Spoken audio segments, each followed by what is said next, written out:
Labas, kviečiu prisijungti prie YouTube kanalo, ten rasit papildomas žinutės, o dabar Valentino žinutė liūtui.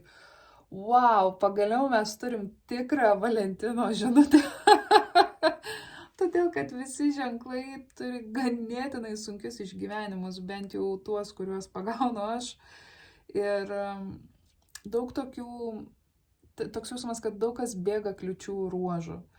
Šiuo atveju aš matau liūtą, kuris įveikia tą kliučių ruožą ir laikas yra pasimti savo prizą. Laikas yra užlipti ant laiptelio ir pasimti savo prizą.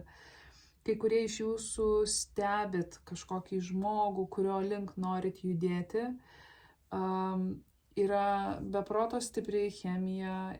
Tai gali būti tas ypatingas žmogus, nes tarp jūsų yra arba bus ta tikra meilė. Ir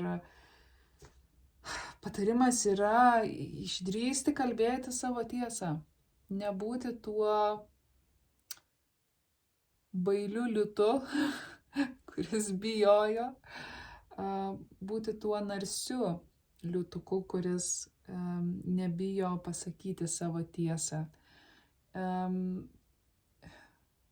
Jums nebūtina pasitikėti savimi, jums reikia tikėti Dievu, tikėti visatą.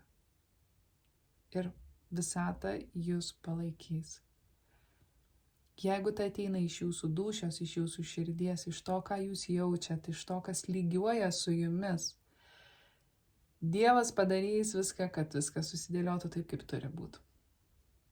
Tai aš labai džiaugiuosi tai matydama, pagaliau mes matom tą tikrą meilę, mes matom tikrą naują pradžią, gražius dalykus, didelį įkvėpimą, didelius jausmus, galbūt šiokią tokią baimę, bet aš manau, kad jūs narsiai tai įveiksit, ar ne?